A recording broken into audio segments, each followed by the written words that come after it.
వెళ్ళనివ్వట్లేదు. RTV ఎక్స్క్లూజివ్‌గా ఏం జరుగుతుందనేటువంటి కర్రెగుట్టలపై సంబంధించినటువంటి ప్రతిదీ ఎప్పటికప్పుడు సమాచారం అందిస్తుంది.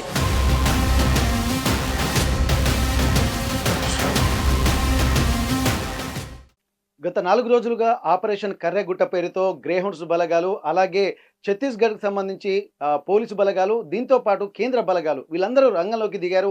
ప్రస్తుతానికి మనం ములుగు జిల్లా వెంకటాపురం మండల కేంద్రంలో ఉన్నాము. మండల కేంద్రం నుంచి దగ్గరగా వచ్చేసరికి ఇక్కడ పక్కన పాలెం ప్రాజెక్ట్ ఉంటుంది. పాలెం ప్రాజెక్టు దగ్గర ఉన్నటువంటి గుట్టల సమీపంలో ఉన్నాము. ప్రస్తుతానికైతే ఆర్టీవీ ఎక్స్క్లూజివ్‌గా ఏం జరుగుతుందనేటువంటి కర్రెగుట్టలపై సంబంధించినటువంటి ప్రతిదీ ఎక్స్క్లూజివ్‌గా ఎప్పటికప్పుడు సమాచారం అందిస్తుంది. అందులో భాగంగానే ఇక్కడ కర్రెగుట్టల్లో ఎట్లాంటి పరిస్థితులున్నాయో తెలుసుకునేటువంటి ప్రయత్నం చేద్దాం. ప్రస్తుతానికి మనం పాలెం ప్రాజెక్టుకు దగ్గరలో ఉన్నాము. ఎందుకంటే లోపలికి వెళ్ళేటువంటి ప్రయత్నం చేసింది ఆర్టీవీ. కానీ ఆ ప్రాజెక్టుకు సమీపంలోనే వాళ్ళు వెహికల్‌లు పక్కన పెట్టేసుకొని కొంతమంది పాలెం ప్రాజెక్టు దగ్గర గస్తీ కాస్తున్నారు. వెహికల్ల దగ్గర కూడా కొంతమంది పోలీసు బలగాలు అంటే కేంద్ర బలగాలు అక్కడ మోహరించాయి.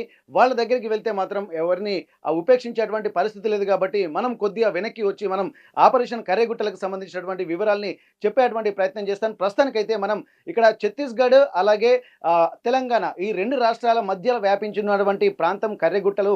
అయితే ఈ 50% ఛత్తీస్‌గఢ్, 50% తెలంగాణ. అంటే మనము తెలంగాణ సరిహద్దు ప్రాంతాల్లో ఉన్నాము. మనం చూస్తున్నటువంటి ఈ గుట్టలు మనం చూస్తా ఉన్నాం గదా! ఈ గుట్టలు దాటి మరో 2 గుట్టలు దాటిన తర్వాత మాత్రమే కర్రెగుట్టలు ప్రారంభమవుతాయి. మనం దాదాపు ఆ విజువల్స్‌లో చూసినవన్నీ దాదాపు మనకు ఇవే. ఎందుకంటే ఇంత దూరం నుంచి మళ్ళీ ఇక్కడ నుండి పోలీసులు మాత్రం లోపలికి వెళ్ళనివ్వట్లేదు. అయితే 48 గంటల పాటు ఒక ఎన్‌కౌంటర్ జరుగుతుందన్నటువంటి వార్తలు వస్తున్నాయి. కానీ ఒక క్లారిటీ అయితే ఇప్పటివరకు రాలేదు. కానీ నిన్న వచ్చినటువంటి సమాచారం మాత్రం ఇక్కడ పోలీసు కేంద్ర బలగాలు మాత్రం ఒక 6 మావోయిస్టులను మట్టుబెట్టాయని చెప్పి అంటున్నారు. మరో 2 జవాన్లకు గాయాలు కావడంతో వాళ్ళను హెలికాప్టర్ ద్వారా బీజాపూర్‌కు తరలించారు. హాస్పిటల్ తీసుకెళ్లి మెరుగైన వైద్య చికిత్స వాళ్ళకి అందించేటువంటి ప్రయత్నాలు అయితే చేస్తున్నారు. కానీ ఇక్కడ మావోయిస్టులకు సంబంధించి పూర్తి సమాచారం కూడా వివరించేటువంటి ప్రయత్నం చేస్తాను. ఇప్పటికే మావోయిస్టులకు సంబంధించి కూడా అనేక అంశాల మీద ఫుల్ క్లారిటీ ఉన్నటువంటి కేంద్ర అలాగే ఛత్తీస్‌గఢ్ బలగాలు మాత్రం ఇక్కడ మోహరించినటువంటి పరిస్థితి. వీళ్ళందరూ ఫుల్ క్లారిటీ తోటి ఇక్కడ తెలంగాణలో ఉన్నటువంటి బార్డర్ సైడ్ మొత్తం ఇక్కడ వీళ్ళు మోహరించి ఉన్నారు. దాదాపు 10,000 మందికి పైగా పోలీసు బలగాలు ఇక్కడ ఉన్నట్టుగా మనకు స్పష్టంగా తెలుస్తుంది. అయితే ఈ వీళ్ళు మాత్రం ఒక్కొక్క ప్రాంతంలో ఎక్కడైతే ఆ గుట్టల నుండి బయటకు వచ్చేటువంటి ప్రాంతాలు ఉంటాయో మెయిన్ సెంట్రల్ ప్లేస్ అయితే ఉన్నాయో వాటి దగ్గర వీళ్ళు చూసుకుంటూ ఒక్కొక్క ప్లేస్‌లో 3 నుండి 400 మందికి పైగా పోలీసు బలగాలు మాత్రం ఇక్కడ మోహరించాయి. దీన్ని దృష్టిలో పెట్టుకొని ఎక్కడ ఏం జరిగినా గానీ పోలీసులు అప్రమత్తంగా ఉన్నారు. కానీ రాష్ట్రానికి సంబంధించినటువంటి తెలంగాణ పోలీసులకు మాత్రం ఎట్లాంటి అవకాశం మాత్రం ఇవ్వడం లేదు. అవసరమైతే వాళ్ళ దగ్గర నుంచి సమాచారం తీసుకుంటున్నారు గానీ వాళ్ళని మాత్రం ఎక్కడ ఎంటర్ కానివ్వట్లేదు. దీనికి సంబంధించి కూడా రాష్ట్ర పోలీసులను కూడా ఈ సరిహద్దు ప్రాంతాల్లోకి కూడా అనుమతించట్లేదు. ఎందుకంటే ఇది పూర్తిగా ఒక సెంట్రల్‌కి సంబంధించినటువంటి ప్రణాళిక కాబట్టి ఇది దాదాపు 2026 మార్చి వరకు ఇది మొత్తం మావోయిస్టులను ఏరివేస్తామన్నటువంటి లక్ష్యంతోటి ఎక్కడికక్కడ వీళ్ళు ఒక ట్రాన్స్‌పరెన్సీగా కాకుండా ఒక హిడెన్ ప్రాసెస్‌తో మాత్రం వీళ్ళు వెళ్తున్నటువంటి పరిస్థితి కేంద్ర బలగాలు. వీటన్నిటిని దృష్టిలో పెట్టుకొని ఈ 4 రోజులుగా జరుగుతున్నటువంటి అనేక కీలక పరిణామాలు చెప్పుకోవచ్చు. ఎందుకంటే ఇది దేశంలోనే ఒక అతి పెద్ద కర్రెగుట్టల ఆపరేషన్‌గా చెప్పుకోవచ్చు. ఇప్పటివరకు ఇంతమంది పోలీసు బలగాలు, ఇంతమంది కేంద్ర బలగాలు, ఇంతమంది ఛత్తీస్‌గఢ్ బలగాలు మోహరించి జరుగుతున్నటువంటి పరిస్థితి ఏదైనా ఉంటే చరిత్రలో ఇప్పటివరకు ఇదే అన్నట్టుగా చెప్తున్నారు. ఎందుకంటే ప్రస్తుతానికి ఇక్కడ పోలీసు బలగాలకు సంబంధించి ఎప్పుడు కని విని ఎరగని రీతిలో మాత్రం ఇక్కడ మోహరించినటువంటి పరిస్థితి మనం చూస్తున్నాం. వస్తుంటే దారిలో కూడా ఆ వాహనాల యొక్క టైర్ల అచ్చులు అలాగే ఎక్కడెక్కడ ఆ వాహనాలు పార్కింగ్ చేశారన్నటువంటి విజువల్స్ కూడా మనం చూస్తున్నాము. కానీ ఆ సమీపంలో కూడా ఒక్క పర్సన్‌ను కూడా అనుమతించట్లేదు. ఈ చుట్టుపక్కల ఉన్నటువంటి వాళ్ళను మాత్రం వ్యవసాయ బావుల దగ్గరికి వెళ్ళేటువంటి వాళ్ళు ఆదివాసులు కొంతమంది స్థిర నివాసం ఏర్పరచుకున్న వారిని మాత్రమే అనుమతిస్తున్నారు. వాళ్ళను కూడా కొంతమంది సెర్చ్ చేస్తున్నారు ఏం జరుగుతుందని. ఎందుకంటే మావోయిస్టుల నెపంతోటి కూడా కొంతమంది రైతుల నెపంతో కూడా వెళ్ళి తప్పించుకునేటువంటి ప్రయత్నం ఉంటుంది కాబట్టి అన్ని రకాలుగా వాళ్ళను కూడా పరిశీలన చేస్తున్నటువంటి పరిస్థితి. అయితే ఇప్పటివరకు ఈ కర్రెగుట్టల అటవీ ప్రాంతానికి సంబంధించి కూడా మనం చూస్తున్నాము. ఇప్పుడు దాదాపు ఈ కర్రెగుట్టల అటవీ ప్రాంతంలోకి గనక ముందుకు వెళితే ఆ పోలీసు బలగాలు మాత్రం హెలికాప్టర్ల ద్వారా వాళ్లకు నిన్న మొత్తం ఇక్కడికి వెళ్ళినటువంటి పరిస్థితి. నిన్న హెలికాప్టర్ల ద్వారా వెళ్ళినటువంటి వాళ్ళందరికీ గూడా వాటరు, అలాగే ప్రోటీన్ ఫుడ్డు, అలాగే దీనికి సంబంధించి డీహైడ్రేషన్ కాకుండా గూడా వాళ్ళకి గావాల్సినటువంటి ఫుడ్‌లు గూడా తీసుకెళ్తున్నటువంటి పరిస్థితి. ఎందుకంటే ఇప్పుడు నిన్న జరిగినటువంటి పరిణామం ఏందంటే, ఇక్కడ తీవ్రమైనటువంటి ఎండలుండడంతో దాదాపు 15 మంది జవాన్లు నిన్న అస్వస్థతకు గురయ్యారు. అస్వస్థతకు గురైనటువంటి నేపథ్యంలో వాళ్ళందరినీ గూడా హెలికాప్టర్ల ద్వారా వెంకటాపురం హాస్పిటల్‌కి తరలించారు. అక్కడ వాళ్ళకు చికిత్సను అందిస్తున్నారు. ఎందుకంటే ఆ గుట్టల్లోకి వెళ్ళాలంటే చాలా ఇబ్బందికర పరిస్థితులుంటాయి గాబట్టి, పోలీసులు అంటే ఇంత శరీర దారుఢ్యం ఉన్నటువంటి వాళ్ళే ఇట్లాంటి పరిస్థితులకు గురైతే ఎట్లా ఉంటుందన్నటువంటి ఒక ఆందోళన మాత్రం చాలా మందిలో వ్యక్తమవుతుంది. ప్రస్తుతానికి మనం జూస్తున్నటువంటి ఆ ప్లేస్‌లోనే ఇప్పుడు మనం కనిపించేటువంటి ఈ ప్లేస్‌లోనే పోలీసులు మోహరించారు. అది వాళ్ళు అక్కడికైతే వెళ్ళనివ్వట్లేదు. మనం దగ్గరికి వెళ్ళేటువంటి ప్రయత్నం చేశాం. కానీ వాళ్ళు వెళ్ళిపోమని జెప్పి చెప్పడంతో గూడా మనము ఇక్కడే ఉండి మనం చేయాల్సినటువంటి పరిస్థితి.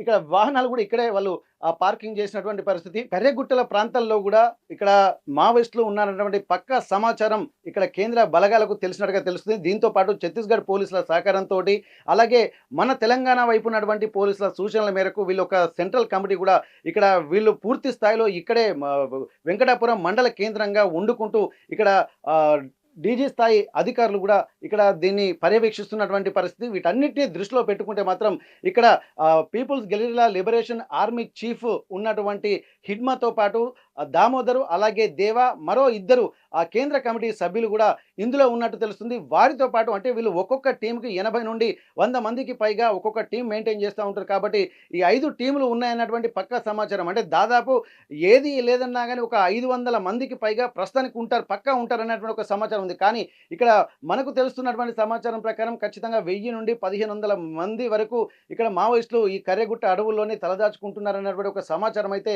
ఇక్కడ తెలుస్తుంది. ప్రస్తుతానికి దాదాపు 280 చదరపు కిలోమీటర్ల విస్తీర్ణంలో ఉన్నటువంటి కర్రెగుట్టల ప్రాంతాన్ని వెతకడం అంత సులువు కాదు. ఎందుకంటే చాలా హిడెన్ ప్లేసెస్ ఉన్నాయి. ఒకవేళ డ్రోన్‌లతో సహాయంతో గూడా వెతుకుతున్నప్పటికి గూడా ఆ డ్రోన్‌ల నుండి పూర్తి స్థాయిలో కనిపెట్టలేవు. ఎందుకంటే అవి పైనుండి చూస్తుంటే గాని మావోయిస్టులు ఆ మూవ్‌మెంట్ కదలికలు ఉంటే తప్ప ఇవి పసిగట్టేటువంటి పరిస్థితి ఉంటది. అలా టెక్నాలజీ అయితే వాడుతున్నారు. కానీ ఎట్లా పసిగడుతున్నారు? వాళ్ళకున్నటువంటి ఏ విధంగా పసిగట్టే సమాచారం ఉందన్నటువంటి ఆలోచనలు గూడా ఇక్కడ మనకు గమనించాల్సినటువంటి పరిస్థితి. ఏదేమైనప్పటికీ గూడా ఇక్కడ ప్రతిష్టాత్మకంగా తీసుకుంటున్నారు. ఇప్పుడు మనం చూస్తున్నటువంటి అది పాలెం ప్రాజెక్టు విజువల్స్ మనం చూస్తున్నాము. నా వెనుక ఉన్నటువంటి ఆ ప్రాజెక్ట్ అంతా అక్కడ చూస్తున్నాము.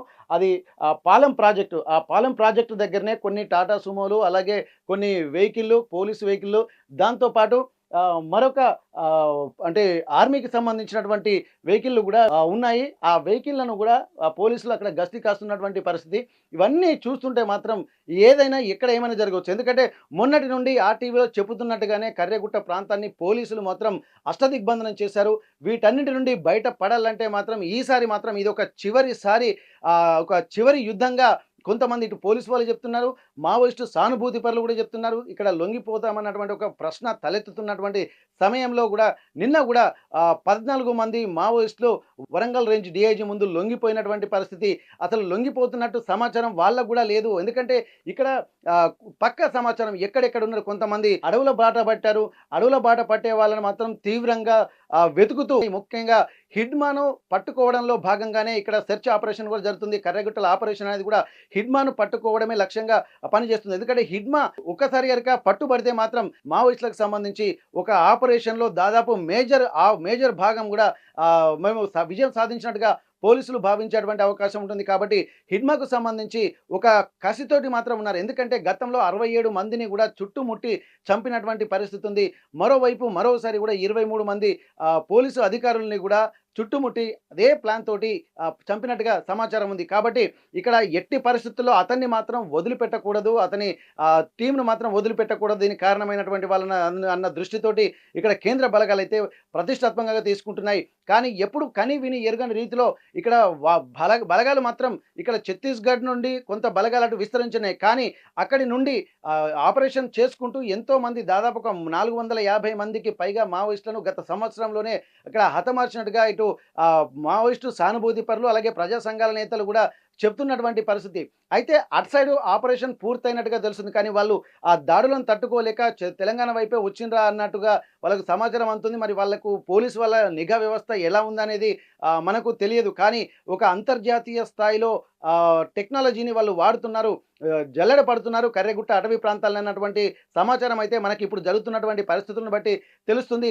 ఏదేమైనప్పటికీ కూడా వాళ్ళందరూ తెలంగాణ వైపు వస్తున్నటువంటి సమాచారంతోనే ఇక్కడ ఛత్తీస్‌గఢ్ పోలీసులు, అలాగే కేంద్ర బలగాలు వాళ్ళందరూ గూడా ఇప్పుడు కర్రెగుట్ట అటవీ ప్రాంతంలోకే వస్తున్నారు. అది తెలంగాణ వైపు వస్తున్నట్టుగా తెలుస్తుంది. కానీ మరోవైపు మనకున్నటువంటి సమాచారం ప్రకారం గూడా మేజర్‌గా ఉన్నటువంటి మావోయిస్టు నాయకులందరూ గూడా పక్క రాష్ట్రాలకు కొంత తరలిపోయారు. ఎప్పుడో అయితే వెళ్ళిపోయారు. కానీ కొంతమంది మాత్రము నక్సలైట్ల ఉనికిని కాపాడుకోవడం కోసమే కర్రెగుట్ట అటవీ ప్రాంతాల్లో వాళ్ళు స్థిర నివాసం ఏర్పరచుకున్నారన్నటువంటి ఒక ఆలోచనలు తెలుస్తున్నాయి. కానీ హిడ్మా మాత్రం పక్కా ఇక్కడే ఉన్నాడా? వీళ్ళకు కాపు కాచుకుంటూ వాళ్ళ సైన్యాన్ని, వాళ్ళ టీమ్‌ను కాపాడుకుంటూ ఇక్కడే ఉన్నాడా? అన్నటువంటి ఒక సమాచారం అయితే తెలిసింది. కానీ ఈ ఆపరేషన్‌కు మూల కారణమైనటువంటి ఒక విషయాన్ని ఇక్కడ మనం పరిగణించాల్సి ఉంటుంది. ఎందుకంటే పోలీసులు మాత్రం పక్కా సమాచారం అయితే తీసుకున్నట్టుగా ఇక్కడ వెంకటాపురం మండలానికి ఒక 50 మంది నక్సలైట్లా, లేకపోతే వారి సానుభూతి పరులా, లేకపోతే వాళ్ళకు కొరియర్‌లుగా వ్యవహరించేటువంటి వాళ్ళ 50 మంది వచ్చి ఒక సామాను తీసుకెళ్తున్నటువంటి పరిస్థితులు కనిపించాయి. కాబట్టి ఇంటెలిజెన్స్ విభాగం మాత్రం ఇది పసిగట్టి పోలీసులకు సమాచారం ఇచ్చినట్టుగా తెలుస్తుంది. వాళ్ళందరూ దీన్నే బేస్‌గా చేసుకొని కర్రెగుట్ట అటవీ ప్రాంతాల్ని మొత్తం చుట్టుముట్టినటువంటి పరిస్థితి. వాళ్ళు ఇక్కడే గనక ఉండుంటే వీళ్ళను దృష్టిలో పెట్టుకొని వాళ్ళు ఎక్కడికి వస్తారు అన్నటువంటి ఒక సమాచారం అయితే వాళ్ళకు తెలిసినట్టుగా తెలుస్తుంది. ఒకవేళ ఇక్కడ మావోయిస్టు కొరియర్లు ఎవరున్నా వీళ్ళ ఆహార పదార్థాలను వాళ్లకు చేరవేసేటువంటి క్రమంలో మావోయిస్టులను పట్టుకునేటువంటి ప్రయత్నం చేస్తారా? లేకపోతే ఆహార పదార్థాల కోసం వాళ్ళే వచ్చినప్పుడు వీళ్ళు కాపు కాచి వాళ్ళపై దాడి చేస్తారా? లేకపోతే ఆకలికి, ఎందుకంటే ఎండాకాలం కావడంతో ఆకలికి అక్కడే ఇబ్బందులు పడుతున్నటువంటి పరిస్థితులు ఉంటాయి కాబట్టి వాళ్ళు విధిలేని పరిస్థితుల్లో మళ్ళీ వచ్చి ఎదురుగా వచ్చి వీళ్ళతోటి పోరాడేటువంటి సాహసం చేస్తారా అన్నటువంటి ప్రశ్నలు కూడా తలెత్తుతున్నాయి. ఏదేమైనప్పటికీ కూడా ఈ కర్రెగుట్ట ఆపరేషన్ అనేది కూడా చాలా ప్రతిష్టాత్మకంగా తీసుకుంటున్నారు. దేశంలోనే మొదటిసారిగా ఇంతమంది పోలీసు బలగాలు మోహరించి ఇది ఒక చివరి యుద్ధంగా ఇటు మావోయిస్టులు, సానుభూతి పరులు, అలాగే వామపక్ష సంఘాలు కూడా చెప్తున్నాయి. అలాగే పోలీసు వాళ్ళు కూడా ఆపరేషన్ 2026 మార్చ్ అన్నటువంటి కాన్సెప్ట్ తోటి ఇక్కడ పోలీసు వాళ్ళ అంటే కేంద్ర బలగాలు కూడా చెప్తున్నాయి. అమిత్ షా డైరెక్షన్‌లోనే ఇదంతా జరుగుతుందన్న దాని మీద కూడా ప్రజా సంఘాలు కూడా ఆరోపిస్తున్నటువంటి నేపథ్యంలో ఏం జరుగుతుందో చూడాలి. ఇప్పటికి 4 రోజులు అవుతున్నటువంటి సమయంలో మరి ఎన్ని రోజులు పడుతుంది? ఇప్పటికి ఒక్కొక్కరుగా నిన్న 6గురు చనిపోయినట్టుగా తెలుస్తుంది. 2 జవాన్లు గాయపడ్డట్టుగా తెలుస్తుంది. 6 డెడ్ బాడీలు ఎక్కడికి తీసుకెళ్లాలో తెలియదు కానీ ఇద్దరిని మాత్రం ఇక్కడ బీజాపూర్ ఆసుపత్రికి హెలికాప్టర్ల ద్వారా తరలించారు. ఇక్కడ మనం చూస్తున్నటువంటి హెలికాప్టర్లు ఎందుకంటే ఇప్పటివరకు కొంత ఊహాగానాల్లాగా అనిపించినాయి. కానీ హెలికాప్టర్లు రంగంలోకి దిగడము, అలాగే బీజాపూర్ సంబంధించి డీజీ డైరెక్టర్ ఆఫ్ జనరల్ ఇక్కడికి రంగంలోకి దిగి పూర్తి స్థాయిలో ఇక్కడ పర్యవేక్షణ చేస్తున్నట్టుగా తెలుస్తుంది. ఈ పరిణామాలన్నీ చూస్తుంటే కర్రెగుట్ట అటవీ ప్రాంతాల్లో చుట్టూ ఉన్నటువంటి ఆదివాసీ గూడాలు కూడా బిక్కుబిక్కుమంటున్నాయి, గజగజ వణికిపోతున్నాయి. ఎప్పుడు ఏం జరుగుతుందన్నటువంటి ఒక భయాందోళన మాత్రం వాళ్ళలో వ్యక్తమవుతుంది. ఇక్కడ చాలా వరకు పోలీసులు మాత్రం ఎట్టి పరిస్థితుల్లో ఈ ఆపరేషన్ పూర్తయిన తర్వాతనే ఇక్కడ కేంద్ర బలగాలు ఇక్కడి నుంచి ఉపసంహరించేటువంటి పరిస్థితి కనిపిస్తుంది. కాబట్టి ఎన్ని రోజులు పడుతుందో తెలియదు.